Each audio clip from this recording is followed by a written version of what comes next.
ഒരു യുദ്ധം കഴിഞ്ഞ അടുത്ത എപ്പിസോഡ് എപ്പോഴും പൊളിറ്റിക്സ് ആയിരിക്കും. അതേപോലെ തന്നെയാണ് ഇവിടെ. കഴിഞ്ഞ എപ്പിസോഡിൽ നമ്മൾ വലിയൊരു യുദ്ധം കണ്ടു. അപ്പൊ ഈ 5ാമത്തെ എപ്പിസോഡിൽ നമ്മൾ കാണുന്നത് പുതിയ കുറെ അലയൻസ് ഉണ്ടാവുന്നതും അപ്പൊ തന്നെ അതൊക്കെ തകർന്നൊരു വഴിക്കാവുന്നതൊക്കെയാണ്. നമുക്കൊക്കെ കാണാൻ ആഗ്രഹം ഈ യുദ്ധവും ഡ്രാഗൺസും ഫൈറ്റൊക്കെ ആണെങ്കിലും ഇത്തരം പൊളിറ്റിക്കൽ മൂവ്സ് ഒക്കെ നടത്തുന്ന എപ്പിസോഡുകളിലാണ് പല കാര്യങ്ങളും ഇമ്പോർട്ടന്റ് ആയിട്ട് സംഭവിക്കുന്നത്. അപ്പൊ എന്തൊക്കെയാണ് 5ാമത്തെ എപ്പിസോഡിൽ സംഭവിച്ചത്? സ്പോയിലേഴ്സ് ഒന്നും ഇല്ലാതെ ബുക്കിൽ നിന്നും എന്തൊക്കെ വ്യത്യസ്തമായിട്ട് ഇവർ ചെയ്തിട്ടുണ്ട്, നമ്മൾ നേരത്തെ പ്രെഡിക്റ്റ് ചെയ്ത പോലെ എന്തെങ്കിലും കാര്യങ്ങൾ സംഭവിച്ചിട്ടുണ്ടോ എന്നീ കാര്യങ്ങളൊക്കെയാണ് വീഡിയോയിൽ നോക്കുന്നത്. ഒട്ടും സമയം കളയുന്നില്ല, വീഡിയോയിലോട്ട് പോവാം.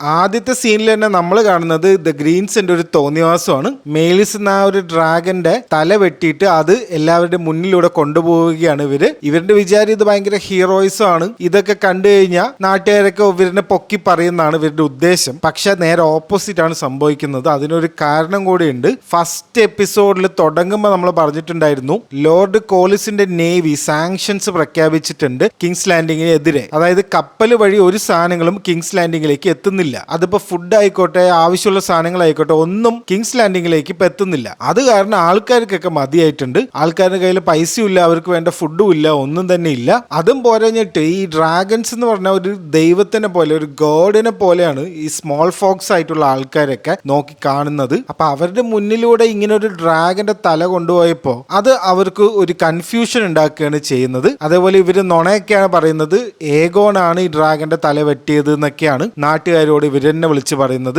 ഓരോ എപ്പിസോഡ് കഴിയുമ്പോഴും ഈ ഗ്രീൻസിന്റെ അടുത്തുള്ള ദേഷ്യം കൂടിക്കൂടി വരികയാണ് കാണുന്നവർക്ക്. അമ്മാതിരി കാര്യങ്ങളാണ് ഇവർ ചെയ്യുന്നത്. അപ്പൊ ഇത് കഴിഞ്ഞ് നമ്മൾ ഏഗോന്റെ അടുത്തേക്കാണ് പോകുന്നത്. ബുക്കിലുള്ള പോലെ തന്നെയാണ്, ഏഗോൻ മരിച്ചിട്ടില്ല, ഹാഫ് ബേൺഡ് ആയിട്ട് പോലെയാണ് ഇപ്പോൾ ഉള്ളത്. ബുക്കിൽ വെച്ച് നോക്കുകയാണെങ്കിൽ ഇനി ഏഗോനെ കൊണ്ട് വലിയ കാര്യമൊന്നുമില്ല, ഇങ്ങനെ തന്നെ ആയിരിക്കും. ഇനി സീരീസിൽ ഈ ക്യാരക്ടറിന് എന്തെങ്കിലും ഇമ്പോർട്ടൻസ് കൊടുക്കുമോ എന്ന് നമുക്ക് കാത്തിരുന്ന് നോക്കാം. അപ്പൊ ചെറിയൊരു യുദ്ധം തുടങ്ങിയപ്പോൾ തന്നെ രണ്ട് സൈഡിലും വലിയ നഷ്ടങ്ങൾ സംഭവിച്ചിട്ടുണ്ട്. അവിടെയാണെങ്കിൽ റെയ്നിസ് മരിച്ചു, ഇവിടെയാണെങ്കിൽ ഏഗോൺ മെയിൻ ആള് രാജാവ് ഇങ്ങനെ ഒരു അവസ്ഥയിലായി. ആകെ ഇതൊന്ന് ബെനിഫിറ്റ് ഉണ്ടായത് ഏമണ്ടിന് മാത്രമാണ്. എന്താ സംഭവം? ഈ സ്മോൾ കൗൺസിൽ മീറ്റിംഗ് കഴിയുമ്പോൾ നമുക്ക് മനസ്സിലാവും. ഗ്രീൻസിന്റെ സ്മോൾ കൗൺസിൽ മീറ്റിംഗ് നടക്കുകയാണ്. മെയിൻ ചർച്ച എന്താണ്? അടുത്തത് ആരാവണം? രാജാവ് മരിച്ചിട്ടില്ല, കിങ്സ് റീജന്റ് എന്ന് പറഞ്ഞിട്ടുള്ള, അതായത് ഇപ്പോ താൽക്കാലികമായിട്ട് ടെമ്പററി ആയിട്ട് ഇപ്പൊ ആരിനെ രാജാവാക്കണം എന്നുള്ള ചർച്ചയാണ്. ആലിസന്റെ എണീക്കുന്നു. ആലിസന്റെ പറയുന്നു ഞാനാവാം, എനിക്കാണ് എക്സ്പീരിയൻസ് ഉള്ളതെന്ന് പറയുന്നു. പക്ഷെ ഒരാൾ സമ്മതിക്കുന്നില്ല. ഇവിടെ കോമഡി എന്താ വെച്ച് കഴിഞ്ഞാൽ ഈ സ്മോൾ കൗൺസിലിലെ 2 പേരുടെ അടുത്ത്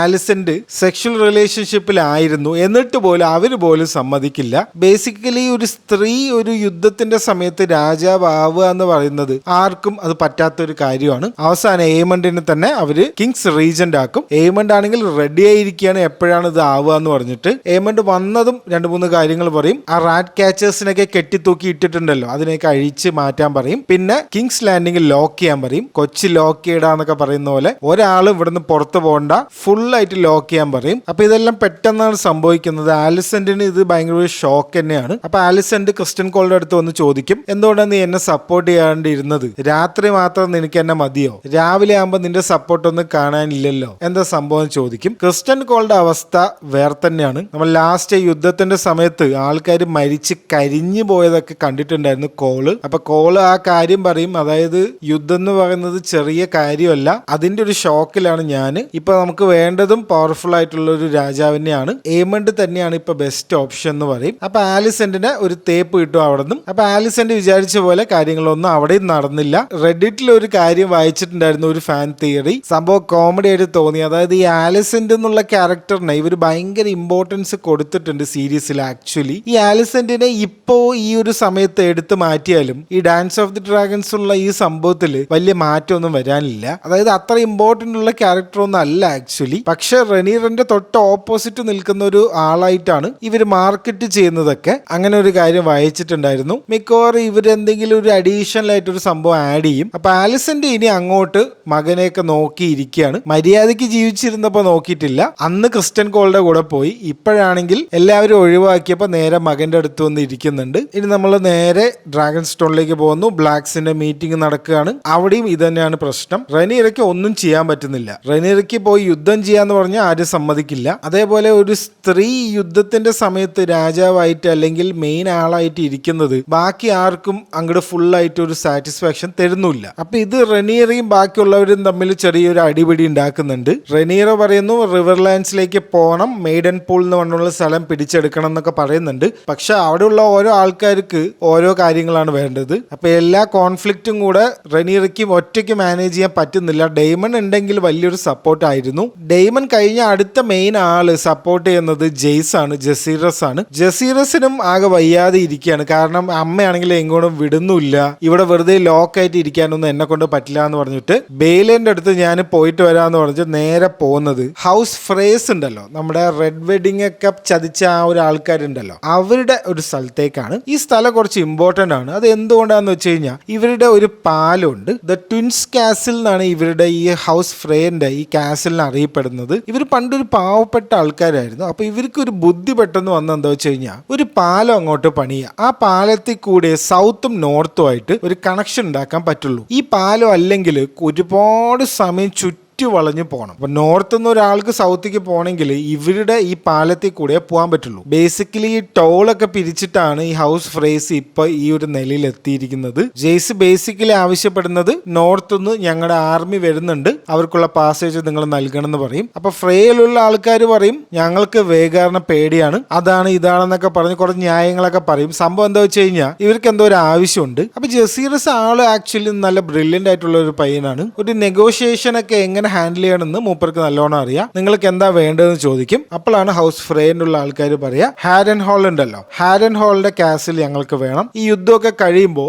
ഞങ്ങളുടേതായിരിക്കണം ഹാരൻ ഹോൾ എന്നുള്ള ഒരു ആവശ്യം പറയും. അതിനിപ്പോ എന്താ ഓക്കെ എന്ന് പറഞ്ഞിട്ട് ഒരു ഡീല് സംസാരിക്കും ജസീറസ്. അങ്ങനെ ഹൗസ് ഫ്രേയിന്റെ സപ്പോർട്ട് ഇപ്പോൾ റെനീറയ്ക്കാണുള്ളത്. അപ്പൊ ഇതൊക്കെ നടക്കുമ്പോൾ നമ്മുടെ ഡെയ്മൺ എവിടെയാന്ന് നോക്കാം. നമ്മുടെ ബ്ലാക്ക് വുഡ്സും ബ്രാക്കൻസും ഉണ്ടല്ലോ, എപ്പോഴും അടികൂടുന്ന ആ ടീംസ്, അതിലെ ബ്ലാക്ക് വുഡ്സ് ആണ് റെനീറിന്റെ കൂടെ ഡെയ്മന്റെ കൂടെ ഉള്ളത്. വില്യം എന്ന് പറഞ്ഞിട്ടുള്ള ഒരാളിലേക്ക് നമ്മൾ നേരത്തെ കണ്ടിട്ടുണ്ടായിരുന്നു. അപ്പൊ ഇവര് തമ്മിലുള്ള ഒരു കോൺവെർസേഷൻ ആണ് ഇനി കാണാൻ പോകുന്നത്. ഡെയ്മൺ പറയും നിങ്ങൾക്ക് വേറെ വഴിയൊന്നുമില്ല, എന്റെ കയ്യിൽ ഡ്രാഗൺ ഉണ്ട്, നിങ്ങൾ വേണമെങ്കിൽ എനിക്കിപ്പോ തന്നെ കൊല്ലാം. നിങ്ങൾ ഒരു കാര്യം ചെയ്യും, റെനീറിന്റെ അടുത്ത് നിങ്ങളുടെ സപ്പോർട്ട് അത് പ്രഖ്യാപിക്കും, എന്നാൽ ഞാൻ നിങ്ങളെ വെറുതെ വിടാന്ന് പറയും. അപ്പൊ ഈ ബ്രാക്കൻസിന് റെനീറിന്റെ അടുത്ത് വലിയ ദേഷ്യമോ പ്രശ്നങ്ങളൊന്നും ഇല്ല. ആക്ച്വലി അവർക്ക് മെയിൻ പ്രശ്നം ബ്ലാക്ക് വുഡ്സ് ആണ്. ബ്ലാക്ക് വുഡ്സ് റെനീറിനെ സപ്പോർട്ട് ചെയ്യുന്നത് കൊണ്ടാണ് ബ്രാക്കൻസ് റെനീറിനെ സപ്പോർട്ട് ചെയ്യാത്തത്. ബ്രാക്കൻസിലെ ആൾക്കാർക്ക് നല്ല ധൈര്യമൊക്കെ ഉണ്ട്. അവര് പറയും ജീവൻ പോയ പോട്ട പുല്ല്, യുദ്ധമെങ്കിൽ യുദ്ധം, ബ്ലാക്ക് വുഡ്സിന്റെ കൂടെ ഒരു കാര്യത്തിന് ഞങ്ങളില്ല, മരിച്ചാലും കുഴപ്പമില്ല എന്ന് പറയും. അപ്പൊ അത് ഡെയ്മന് കുറച്ച് ഇഷ്ടപ്പെടും. ഡെയ്മന് പൊതുവെ ഇങ്ങനത്തെ ആൾക്കാരെയാണ് ഇഷ്ടം. എന്നിട്ട് ഡെയ്മൻ വില്യമിന്റെ അടുത്തൊരു കാര്യം പറയും, ഞാനിവിടെ വന്നിരിക്കുന്നത്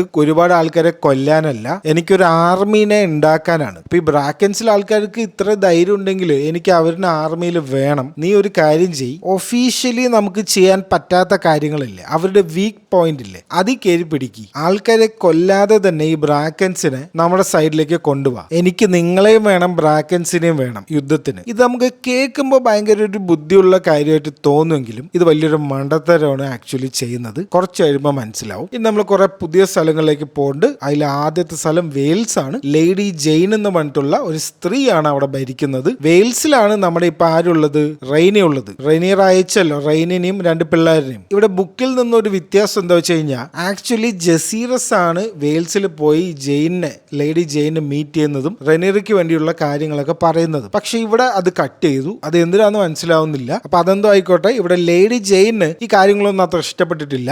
ജെയിന് റെനീറിന്റെ അടുത്ത് ചോദിച്ചത് എന്താ വെച്ച് കഴിഞ്ഞാൽ ഡ്രാഗൺസിനെ വേണം, ഞങ്ങൾക്ക് അത് മാത്രമാണ് ഇല്ലാത്തത്, ഡ്രാഗൺ സപ്പോർട്ട് ഞങ്ങൾക്ക് വേണം എന്നാണ് പറഞ്ഞത്. റെനീറെ ആണെങ്കിൽ കൊടുത്തു വിട്ടതാവട്ടെ ഡ്രാഗന്റെ മുട്ടകളാണ്. അപ്പൊ റെയ്ന പറയുന്നുണ്ട് മുട്ടകളല്ലേ, മുട്ടകളൊക്കെ വിരിയല്ലോ, ഡ്രാഗൺസ് ആവുമല്ലോ എന്നൊക്കെ പറയുന്നുണ്ട്. പക്ഷെ ലേഡി ജെയിൻ അത്ര ഇംപ്രസ്ഡ് അല്ല ഇപ്പൊ. അപ്പൊ ഇവിടുത്തെ ഒരു മൂഡ് മനസ്സിലായല്ലോ, ഇതൊന്ന് ഓർത്ത് വെച്ചാൽ മതി. ഇനി നമ്മുടെ ഹ്യൂ ഹാമറിന്റെ ക്യാരക്ടർ ഉണ്ടല്ലോ, മൂപ്പര് എന്താ ചെയ്യുന്നത് നോക്കാം. നമ്മൾ പറഞ്ഞിട്ടുണ്ടായിരുന്നു ഡ്രാഗൺ സീഡ് എന്ന് പറഞ്ഞിട്ടുള്ള കുറെ ആൾക്കാരുണ്ട്. അതിൽ ഒരാളാണ് ഹ്യൂ ഹാമർ. സിൽവർ ഹെയർ ആണ് മൂപ്പർക്കുള്ളത്. ടർഗേരിയൻസിന്റെ ഒരു ബാസ്റ്റേഡ് ആണ് ഇദ്ദേഹം. അദ്ദേഹത്തിന് ഒരു ഭാര്യയും ഒരു വയ്യാതായ ഒരു മകളും ഉണ്ട്. ഇവരുടെ കാര്യം കുറച്ച് കഷ്ടമാണ്. ഈ രാജാവ് തരാന്ന് പറഞ്ഞിട്ടുള്ള പൈസ ഒന്നും ഇതുവരെ കിട്ടിയിട്ടുമില്ല. നാട്ടിലാണെങ്കിൽ ഫുൾ എല്ലാവരും പട്ടിണിയാണ്. ആരുടെയും പൈസയും ഇല്ല, ഭക്ഷണവും ഇല്ല, ഒന്നുമില്ല. അപ്പൊ ഭാര്യ പറയും നമുക്ക് ഇവിടുന്ന് രക്ഷപ്പെടാം, ഈ കിങ്സ് ലാൻഡിങ് വിട്ട് വേറെ എവിടേക്കെങ്കിലും പോവാ, എന്റെ ഒരു ബ്രദർ ഉണ്ട് അവിടെ പോയി താമസിക്കാന്ന് പറയും. അപ്പൊ ഹ്യൂവിന് ആദ്യം ഇത് വലിയ താല്പര്യമൊന്നും ഇല്ലെങ്കിലും അവസാനം വേറെ വഴിയൊന്നുമില്ല, വയ്യാതായ ഒരു മകളാണുള്ളത്. അപ്പൊ മകളിനെ എടുത്തിട്ട് കിങ്സ് ലാൻഡിങ് വിടാന്ന് പറഞ്ഞിട്ട് ഇവർ ആ സ്ഥലത്തേക്ക് വരികയാണ്, ഗേറ്റിന്റെ അടുത്തേക്ക് വരുന്നു. അപ്പോഴാണ് നമ്മുടെ എയ്മണ്ട് അവിടെ പറഞ്ഞു വെച്ചിട്ടുണ്ടല്ലോ ഒരാളെയും പുറത്തേക്ക് വിടരുത് എന്ന് പറഞ്ഞിട്ട് പുതിയൊരു നിയമം ഇറക്കിയിട്ടുണ്ട്. അത് കാരണം ഇവർ അവിടെ ലോക്കാവും. ബുക്കിൽ ഇതൊന്നും ഇല്ല, ഇതൊക്കെ പുതിയൊരു ക്യാരക്ടർ ആർക്കാണ്. ഇവരുടെ ബേസിക്കലി ഉദ്ദേശം എന്തായിരിക്കും എന്ന് വെച്ച് കഴിഞ്ഞാൽ ഹ്യൂ ഹാമറിന്റെ ഒരു മോട്ടീവ് വേണമല്ലോ ഈ യുദ്ധത്തിന് ഇറങ്ങാൻ വേണ്ടിയിട്ട്, അതായിരിക്കണം ഈ ഒരു സംഭവം. ഇനി നമ്മൾ പോകുന്നത് ബെയിലിയും കോർലിസും കൂടെ സംസാരിക്കുന്ന ഒരു സീനിലേക്കാണ്. കോർലിസ് അറിയാലോ ഭാര്യ ഒക്കെ മരിച്ച ആകെ സങ്കടത്തിലായിരിക്കുന്നത്. ഇതിന് തൊട്ട് മുന്നേ റനീറ ബെയിലേക്ക് ആ ഹാൻഡിന്റെ ആ ഒരു ബട്ടൺ ഉണ്ടല്ലോ അതൊരു ബോക്സിലിട്ട് കൊടുത്തിട്ടുണ്ടായിരുന്നു. അപ്പൊ ബെയില അത് നേരെ വന്ന് കോർലിസിന്റെ കൈ കൊടുക്കും. അപ്പൊ കോർലിസിന് ഇപ്പൊ ഈ ഒരു യുദ്ധത്തിലൊന്നും പങ്കെടുക്കാൻ താല്പര്യമില്ല, എന്റെ എല്ലാം നഷ്ടപ്പെട്ടു ഈ യുദ്ധത്തിന് വന്നിട്ട്, ഇനി ഞാൻ ഇതിന്റെ പിന്നാലെ പോണോന്നൊക്കെ ചോദിക്കും. അപ്പൊ ബെയിലയാണ് ഒരു മോട്ടിവേഷൻ കൊടുക്കുക. ലോർഡ് കോർലിസിന് ഏറ്റവും ആവശ്യമുള്ള സമയമാണ് ഇപ്പൊ നമ്മള് ഇവരുടെ കൂടെ നിൽക്കണം, ഇല്ലെങ്കിൽ ഒരു കാര്യം ഇല്ലാതാവും, റെയ്നസ് മരിച്ചതിന് ഒരു കാര്യം ഇല്ലാണ്ടാവും എന്നൊക്കെ ഉള്ള കാര്യം പറയും. അപ്പൊ ഈ വലേറിയൻ ഹൗസിന്റെ കാര്യമേ കുറച്ച് കഷ്ടമാണ്. അതായത് ലോർഡ് കോർലിസിന്റെ വലിയൊരു നേവിയും ആ കാസിലൊക്കെ അടുത്തത് ഭരിക്കാൻ പോലും ആരും ഇല്ല ഇപ്പോ. അപ്പൊ കോർലിസ് പറയും നിന്നെ ഞാൻ അടുത്ത ഹയർ ആക്കാം എന്ന് പറയും ബെയിലിന്റെ അടുത്ത്. ബെയില ഒരു ഡയലോഗ് അടിച്ചിട്ട് പോവും, ഇവിടെ ഭരിക്കണമെങ്കിൽ സീയും സോൾട്ടും ആണ് വേണ്ടത്, ഞാനാണെങ്കിൽ ബ്ലഡ് ആൻഡ് ഫയർ ആണെന്ന് പറഞ്ഞിട്ട് ഒരു പഞ്ച് ഡയലോഗ് അടിച്ച് ഒറ്റ പോക്ക് അങ്ങോട്ട് പോവും. അപ്പൊ ഈ വേറെ ആൾക്കാരുടെ കാര്യമൊക്കെ കഴിഞ്ഞു. ഇനി നമ്മൾ മെയിൻ ആളുടെ നമ്മുടെ ഹാരൻ ഹാളിലേക്ക് പോകുന്നു. ഡെയ്മന്റെ കാര്യം എന്തൊക്കെയാണെന്ന് അറിയാൻ വേണ്ടിയിട്ട്. നമ്മൾ നേരത്തെ പറഞ്ഞു കുറെ വിഷൻസ് കാണുന്നുണ്ട് ഡെയ്മൻ. അപ്പൊ അതൊക്കെ സാധാരണ കുറെ വിഷൻസ് ആയിരുന്നു. ഇവിടെ കാണുന്നത് വെറും ഡാർക്ക് ആയിട്ടുള്ളൊരു സംഭവമാണ്. സ്വന്തം അമ്മേന്റെ അടുത്ത് സെക്സ് ചെയ്യുന്ന ഒരു സീനാണ് ഇവിടെ കാണുന്നത്. വിഷനിൽ അമ്മ പറയുന്നത് നീയാണ് എന്റെ ഫേവറേറ്റ് ആയിട്ടുള്ള മകൻ, രാജാവേണ്ടത് നീയാണെന്നൊക്കെ ഉള്ള കാര്യമാണ് പറയുന്നത്. ബേസിക്കലി ആലിസ് ടാർഗേരിയൻ എന്നാണ് ഈ സ്ത്രീന്റെ പേര്. ഡെയ്മൻ ജനിച്ചപ്പോ തന്നെ ഈ അമ്മ മരിച്ചുപോയതാണ്. അമ്മനെ മര്യാദയ്ക്ക് ഡെയ്മൻ കണ്ടിട്ട് പോലും ഇല്ല. എന്നിട്ടാണ് ഇങ്ങനത്തെ ഓരോ വിഷൻസ് ഒക്കെ കാണുന്നത്. അപ്പൊ വിഷൻസ് ഒക്കെ ഒരു സൈഡ് നടക്കുന്നുണ്ട്, വേറെ സൈഡ് എന്ത് നടക്കുന്നു, സൈമൺ സ്ട്രോങ് ഉണ്ടല്ലോ ഇപ്പൊ ഹാരൻ ഹാളിൽ ഭരിക്കുന്ന ആള്, അയാളുടെ കൂടെ ഇരുന്ന് കുറെ കാര്യങ്ങൾ പ്ലാൻ ചെയ്യുന്നുണ്ട്. അതായത് നമ്മുടെ ആർമിയിലേക്ക് ചേർന്ന് കഴിഞ്ഞാൽ അവർക്ക് വലിയൊരു ഫീസ്റ്റ് കൊടുക്കണം, അവരുടെ സപ്പോർട്ട് നേടിയെടുക്കാൻ ഇങ്ങനത്തെ കുറെ കാര്യങ്ങളൊക്കെ ചെയ്യണം. അപ്പൊ അതിന് ഈ ഹാരൻ ഹാൾ ഒന്ന് ശരിയാക്കണം, ഇവിടെ കുറെ പണികളൊക്കെ ചെയ്യാനുണ്ട്. അപ്പൊ അതിന് ഒരുപാട് പൈസ ചെലവും, അതൊന്നും എന്റെ ഇല്ല എന്ന് സൈമൺ സ്ട്രോങ് പറയുമ്പോൾ ഡെയ്മൺ ആണെങ്കിൽ പൈസ ഒന്നും റെനീറിന്റെ അടുത്ത് ചോദിക്കാനും പറ്റില്ല. അപ്പൊ അതൊക്കെ ഞാൻ ഒറ്റയ്ക്ക് റെഡിയാക്കാൻ, നിങ്ങൾ പണി സ്റ്റാർട്ട് ചെയ്യുന്നൊക്കെ പറഞ്ഞ് ഫുള്ളി ഇൻവോൾവ് ആവുകയാണ് ഡെയ്മൺ ഇവിടെ. ഈ പണിക്കാരുടെ കൂടെയൊക്കെ ചെന്ന് സഹായിക്കുകയൊക്കെ ചെയ്യും. അപ്പൊ അതിന്റെ ഇടയിൽ ആലിസ് റിവേഴ്സുമായിട്ട് സംസാരിക്കുന്നൊക്കെ ഉണ്ട്. ആലിസ് റിവേഴ്സ് ഡെയ്മൺ ചെയ്ത ഓരോ കുറ്റങ്ങളൊക്കെ എടുത്ത് ഓരോന്നൊക്കെ പറയാണ്. ജനറൽ ആയിട്ടുള്ള ഓരോ കാര്യങ്ങൾ അങ്ങോട്ടും ഇങ്ങോട്ടുമാണ് സംസാരിക്കുന്നത്, കാര്യമായിട്ടുള്ള സംഭവമൊന്നുമില്ല. ഇതിലൊരു ഇമ്പോർട്ടന്റ് ഫോർ ഷാഡോയിങ് എന്താ വെച്ച് കഴിഞ്ഞാൽ എയ്മണ്ടിനെ കുറിച്ച് ഡെയ്മൺ ഒരു കാര്യം പറയുന്നുണ്ട്. അവൻ എന്നെക്കാളും റൂത്ത്ലെസ് ആയിട്ടുള്ള ഒരാളാണ്, അവൻ ഭരിക്കുന്നത് ഒരിക്കലും നാടിന് നല്ലതല്ല എന്നൊക്കെ ഉള്ള കാര്യം പറയും. ഇതെന്തിനാണ് ഇവിടെ എയ്മണ്ടിന്റെ കാര്യം ആലിസ് റിവേഴ്സിന്റെ അടുത്ത് പറയുന്നതെന്ന് വെച്ച് കഴിഞ്ഞാൽ അതിനൊരു കാരണമുണ്ട്, അതിപ്പോ പറയുന്നില്ല, സ്പോയിലർ ആവും. ഈ ഒരു സംഭവം ഒന്ന് നോട്ട് ചെയ്ത് വെച്ചാൽ മതി. അതേപോലെ ഡെയ്മൺ കാണുന്ന ഓരോ വിഷനും ആലിസ് റിവേഴ്സിന് നല്ല വ്യക്തമായിട്ട് അറിയാം. അമ്മനെ സ്വപ്നം കണ്ടതൊക്കെ ആലിസ് റിവേഴ്സ് ചോദിക്കും. മെയിൻലി ഈ വിഷൻ വരുന്നത് ഈ ആലിസ് റിവേഴ്സ് എന്തോ ഒരു കാര്യം കുടിക്കാൻ കൊടുക്കുന്നുണ്ട് ഇടയ്ക്കിടയ്ക്ക്, അതിൽ നിന്നാണോ എന്ന് എനിക്കൊരു സംശയമുണ്ട്. ഡെയ്മന്റെ വിഷൻസ് ഒന്നും ബുക്കിലില്ല, മൊത്തം കൈവിട്ടു പോയ ഒരു അവസ്ഥയിൽ ഡെയ്മനെ കൊണ്ട് എത്തിക്കാനാണ് ഇവർ ഇതൊക്കെ ചെയ്യുന്നത്, ഈ വിഷൻസ് ഒക്കെ കാണിക്കുന്നത് എന്നാണ് എനിക്ക് തോന്നുന്നത്. അല്ലാതെ ഇപ്പൊ വേറെ പ്രത്യേകിച്ച് കാരണമൊന്നുമില്ല. അങ്ങനെ ആലിസ് റിവേഴ്സിന്റെ കോൺവെർസേഷൻ കഴിഞ്ഞു.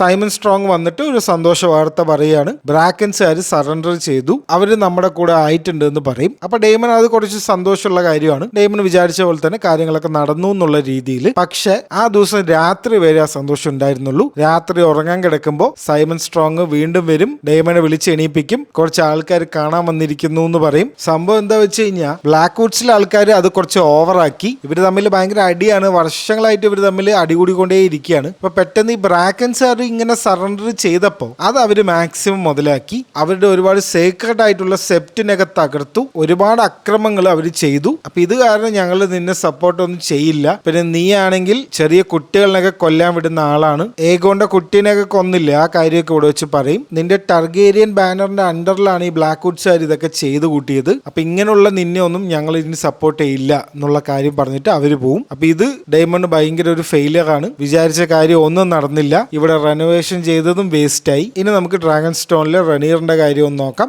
ബ്ലാക്സിന്റെ കൗൺസിൽ മീറ്റിംഗ് കഴിഞ്ഞിട്ട് റനീർ ആകെ ആകെ ദേഷ്യപ്പെട്ടിരിക്കുകയാണ്.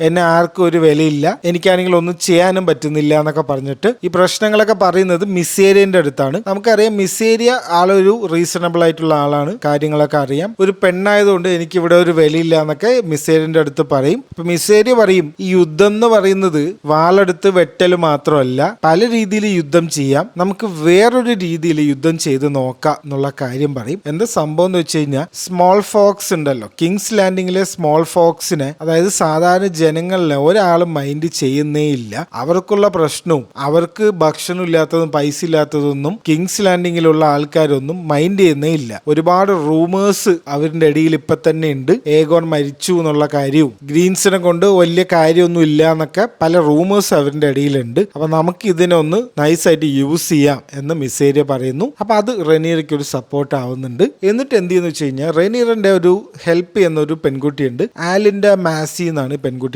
പേര്. ആലിൻഡ മാസിനെ കിങ്സ് ലാൻഡിങ്ങിലേക്ക് പറഞ്ഞു വിടുകയാണ്, ഒരു മിഷൻ കൊടുത്തിട്ട്. എന്താണ് മിഷൻ എന്നോ ഏതാണെന്നോ ഇപ്പൊ നമുക്ക് മനസ്സിലാവുന്നില്ല. ആലിൻഡ നേരെ കിങ്സ് ലാൻഡിങ്ങിലേക്ക് എത്തുന്നു. ആ ഗേറ്റ് ഒക്കെ ക്ലോസ് ചെയ്തിട്ടുണ്ടെങ്കിലും ഇവർക്ക് ഇപ്പോഴും ഈ മിസേരിക്കും ഡെയ്മണ്ടൊക്കെ ഇപ്പോഴും ഒരുപാട് സപ്പോർട്ടേഴ്സ് ഉണ്ട് കിങ്സ് ലാൻഡിങ്ങിന്റെ അകത്തും പുറത്തുമായിട്ട്. അങ്ങനെ സിറ്റി വാച്ചിലുള്ളവർ തന്നെ അലിൻഡനെ കിങ്സ് ലാൻഡിങ്ങിന്റെ അകത്തേക്ക് കയറ്റി വിടുന്നുണ്ട്. അലിൻഡ നേരെ പോയി മീറ്റ് ചെയ്യുന്നത് ആരെയാണെന്ന് വെച്ച് കഴിഞ്ഞാൽ, സീസൺ 1 ഏഗോൺ ഒരു പെൺകുട്ടിനെ അസോൾട്ട് ചെയ്തിട്ടുണ്ടായിരുന്നു, റേപ്പ് ചെയ്തിട്ടുണ്ടായിരുന്നു. ആലിസന്റെ എന്നിട്ട് അബോർഷൻ ആവാനുള്ള ഡ്രിങ്ക് ഒക്കെ ഈ പെൺകുട്ടിക്ക് നൽകിയിട്ടുണ്ടായിരുന്നു പണ്ട്. ഇപ്പോഴാണെങ്കിൽ ആ പെൺകുട്ടി എയ്മണ്ടൊക്കെ വരുന്ന ആ പ്രോസ്റ്റിറ്റ്യൂട്ട്സ് ഒക്കെ ഉള്ള ബ്രോത്തൽ ഉണ്ടല്ലോ, ആ ബ്രോത്തലാണ് വർക്ക് ചെയ്യുന്നത്. അപ്പൊ ആലിന്റെ നേരെ വരുന്നത് ഈ പെൺകുട്ടിനെ കാണാനാണ്. അപ്പൊ അത് കഴിഞ്ഞിട്ട് റെനീറയ്ക്ക് ഫുൾ കോൺഫിഡൻസ് ആയി. റെനീറ ചെയ്യുന്നത്, റെനീറിന്റെ കൗൺസിൽ ആൽഫ്രഡ് എന്ന് പറഞ്ഞിട്ടുള്ള ഒരാളുണ്ട്. റെനീറിന്റെ കൗൺസിലിൽ ആൽഫ്രഡ് എന്ന് പറഞ്ഞിട്ടുള്ള ഒരാളുണ്ട്. ഈ ആൽഫ്രഡ് റെനീറിനെ ഈ കൗൺസിൽ മീറ്റിംഗ് നടക്കുമ്പോൾ എപ്പോഴും എതിർക്കുന്ന ഒരാളാണ്. അപ്പൊ റെനീറിന്റെ ഒരു ബുദ്ധിയാണ് ഇത് ആക്ച്വലി. ആൽഫ്രഡിന് എന്ത് ചെയ്യുന്ന വെച്ച് കഴിഞ്ഞാൽ, നീ ഒരു കാര്യം ചെയ്യ്, നേരെ ഹാരൻ ഹോളിലേക്ക് പോ, അവിടെ ഡെയ്മൺ ഉണ്ടല്ലോ. അപ്പൊ ഈ യുദ്ധത്തിന് നമുക്ക് ആക്ച്വലി ഡെയ്മണെ വേണം. അപ്പൊ ഇപ്പൊ എന്താണ് ഡെയ്മൺ ചെയ്യുന്നത്, അവിടെ നിന്നുള്ള വിവരങ്ങളൊന്നും നമ്മൾ അറിയുന്നില്ല. ഡെയ്മന്റെ അവസ്ഥ എന്താന്ന് പോയി നോക്കിയിട്ട് വാ. അങ്ങനെ ഒരു ടാസ്ക് കൊടുക്കും ആൽഫ്രഡിന്. നൈസാക്കിയിട്ട് ഒഴിവാക്കിയതാണ്. അത് ആൽഫ്രഡിന് മനസ്സിലാവും. പക്ഷെ ഭയങ്കര ലോയലാണ് ആൽഫ്രഡ്, അതുകൊണ്ട് തന്നെ പറഞ്ഞ കാര്യം അതുപോലെ ചെയ്യും. അങ്ങനെ ആൽഫ്രഡ് ഇപ്പൊ ഹാരൻ ഹോളിലേക്ക് പോവാണ്. ഡെയ്മണിന് അവിടെ എല്ലാം തകർന്നിരിക്കുകയാണ്. ഡെയ്മൺ ആണെങ്കിൽ അവിടുത്തെ എല്ലാ പ്ലാനും തകർന്നിരിക്കുകയാണ്. ഇനി എന്തൊക്കെ സംഭവിക്കുമെന്ന് കാത്തിരുന്ന് കാണേണ്ടി വരും. അങ്ങനെ നമ്മൾ അവസാനത്തെ സീനിലേക്ക് കടക്കാണ്. ഭയങ്കര ഇമ്പോർട്ടന്റ് ആയിട്ടുള്ള സീനാണ്. നമ്മൾ നേരത്തെ പ്രഡിക്റ്റ് ചെയ്ത ഒരു കാര്യം അവിടെ സംഭവിച്ചിട്ടുണ്ട്. ജസീറസ് വരികയാണ് റെനീറിനെ കാണാൻ വേണ്ടിയിട്ട്. റെനീറയ്ക്ക് ഇപ്പൊ വലിയ പണിയൊന്നുമില്ല, ഈ പണ്ടത്തെ ഹിസ്റ്ററി ബുക്സ് ഒക്കെ വായിച്ചുകൊണ്ടിരിക്കുകയാണ്. വേഗാറിന്റെ കാര്യമൊക്കെ പറയും. വിസന്യ എന്ന് പറഞ്ഞിട്ടുള്ള ടർഗേറിയനാണ് വേഗാറിനെ ആദ്യം റൈഡ് ചെയ്തത്. ഇപ്പൊ ഇവരുടെ മെയിൻ പ്രശ്നം വേഗാറാണ്. അത് റെനീറയ്ക്ക് നല്ലോണം മനസ്സിലായിട്ടുണ്ട്. വേഗാറിനെ തോൽപ്പിക്കണമെങ്കിൽ നമ്മൾ എന്ത് ചെയ്യണം, എത്ര ഡ്രാഗനെയും കൊണ്ട് വേണം ഫൈറ്റ് ചെയ്യാൻ എന്നൊക്കെയാണ് ഇവർ പ്ലാൻ ചെയ്യുന്നത്. അപ്പൊ ജസീറസ് പറയുന്നുണ്ട്, നമ്മുടെ കയ്യിൽ വെർമിത്തോറും ബാക്കിയുള്ള ഡ്രാഗണൊക്കെ ഇല്ലേ, അതൊക്കെ ഉപയോഗിക്കുകയാണ് നമുക്ക് ഇപ്പൊ വേണ്ടത്. അതൊക്കെ ഉപയോഗിച്ച് കഴിഞ്ഞാൽ നമുക്ക് ഈസി ആയിട്ട് ആരിനെ വേണമെങ്കിൽ തോൽപ്പിക്കാം, വേഗാറെന്നല്ല ആരിനെ വേണമെങ്കിൽ നമുക്ക് തോൽപ്പിക്കാം എന്ന് പറയും. അപ്പോഴാണ് വീണ്ടും ഒരു പ്രശ്നമുണ്ട്. ഡ്രാഗൺസ് ചുമ്മാ പോയി ഫൈറ്റ് ചെയ്യൊന്നുമില്ല, ഡ്രാഗൺ റൈഡേഴ്സ് വേണം. ഡ്രാഗൺ റൈഡേഴ്സ് എന്ന് പറഞ്ഞാൽ ഇപ്പൊ ഇവരുടെ കയ്യിൽ ആരുമില്ല. ഡെയ്മൺ ഉണ്ട്, ജസീറസ് ഉണ്ട്, റെനീർ ഉണ്ട്. ഇതിൽ ഫൈറ്റ് ചെയ്യാൻ പറ്റുന്ന ആകെ 2 ഡ്രാഗൺസേ ഉള്ളൂ. അതൊന്ന് റെനീറിന്റെ ഡ്രാഗനും ഡെയ്മന്റെ ഡ്രാഗനാണ്. ബാക്കിയൊക്കെ ചെറിയ ഡ്രാഗൺസ് ആണ്. അവരിനെ കൊണ്ടൊക്കെ വേഗന്റെ അടുത്ത് പോയി കഴിഞ്ഞാൽ, അവരിനെ കൊണ്ട് ഫൈറ്റ് ചെയ്യാൻ പോയി കഴിഞ്ഞാൽ ലുസീറസിന്റെ അവസ്ഥയാവും. അപ്പോഴാണ് ജെയ്സ് ഒരു ഐഡിയ പറയുക, ഒരുപാട് ബാസ്റ്റേഴ്സ് പല സ്ഥലങ്ങളായിട്ടുണ്ട്, അവർക്കൊക്കെ ഒന്നില്ലെങ്കിൽ വെലേറിയൻ ബ്ലഡോ അല്ലെങ്കിൽ ടർഗേറിയൻ ബ്ലഡ്സോ അവരുടെ ശരീരത്തിലും ഉണ്ട്. ഈ പണ്ട് ബുക്കിലൊക്കെ എഴുതി വെച്ചത് ഡ്രാഗൺ റൈഡേഴ്സ് ആവാൻ വേണ്ടിയിട്ട് ഒറിജിനൽ ടർഗേറിയൻ ആവണം എന്നൊക്കെ പറഞ്ഞത് ആക്ച്വലി ഇവര് സ്വയം പൊക്കി എഴുതിയ കുറെ കാര്യങ്ങളാണ്. നിയമങ്ങളൊന്നും ഇനി നോക്കണ്ട, നമുക്കൊരു കാര്യം ചെയ്യാൻ ഈ ബാസ്റ്റേഴ്സിനൊക്കെ തപ്പിയെടുക്കാം. അങ്ങനെ ആവുമ്പോ നമ്മുടെ കയ്യിൽ ഒരുപാട് ഡ്രാഗൺ റൈഡേഴ്സും ഓൾറെഡി ഡ്രാഗൺസ് ഉണ്ടല്ലോ, ആ ഡ്രാഗൺസിനെയൊക്കെ നമുക്ക് യുദ്ധത്തിൽ ഇൻക്ലൂഡ് ചെയ്യിപ്പിക്കാൻ ഈ ഒരു വഴിയേ ഉള്ളൂ. ബേസിക്കലി ഡ്രാഗൺ സീഡ്സ് എന്ന് പറഞ്ഞിട്ട് നമ്മൾ നേരത്തെ പറഞ്ഞില്ലേ, അത് ഇവിടെ സത്യമാവുകയാണ്. നമ്മൾ തന്നെ 3-4 പേരെ കണ്ടു. ഹ്യൂ ഹാമർ ഉണ്ട്, ഉൾഫ് വൈറ്റ് എന്ന് പറഞ്ഞിട്ടുള്ള ആളെ ലാസ്റ്റ് എപ്പിസോഡിൽ കണ്ടു. ആഡം എന്നുള്ള ഒരാൾ ആളിനെ നമ്മൾ കണ്ടു. ഇങ്ങനെയുള്ള ആൾക്കാരെയൊക്കെ നമുക്ക് യൂസ് ചെയ്യാന്ന് പറയുമ്പോൾ അത് റനീറയ്ക്ക് ഒരു നല്ലൊരു ഐഡിയ ആയിട്ട് തോന്നും. ഇവരുടെ കയ്യിലാണെങ്കിൽ ഇവരുടെ ആ ഒരു ബുക്സിൽ ഇവരെ കുറിച്ചൊക്കെ മെൻഷൻ ചെയ്തിട്ടുണ്ട്. അപ്പൊ ഇനി അത് തപ്പിയെടുക്കലാണ് ഇവരുടെ ടാസ്ക്. അങ്ങനെ ഈ ഡ്രാഗൺ സീഡ്സിന്റെ ഈ ഒരു ഇൻട്രൊഡക്ഷൻ കൊണ്ടാണ് ഈ എപ്പിസോഡ് അവസാനിക്കുന്നത്. മിക്കവാറും സീസൺ ഫിനാലയിലായിരിക്കും ഇനി വലിയൊരു യുദ്ധം നടക്കാൻ പോകുന്നത്. അതിലേക്കുള്ള ഒരു ബിൽഡപ്പ് ആണ് ഇനി വരാൻ പോകുന്ന എപ്പിസോഡുകളൊക്കെ. അപ്പൊ നിങ്ങൾക്ക് എങ്ങനെയുണ്ടായിരുന്നു എപ്പിസോഡ് എന്ന് പറഞ്ഞു കഴിഞ്ഞാൽ അത് കമന്റ് ചെയ്യൂ. എല്ലാ എപ്പിസോഡ്സിന്റെ വീഡിയോ ലിങ്കും താഴെ കൊടുക്കാം. നമ്മുടെ വീഡിയോ ഇവിടെ അവസാനിക്കുകയാണ്. ഇനി ഇതുപോലെ നല്ലൊരു വീഡിയോയിൽ കാണാം. അപ്പോൾ ബൈ.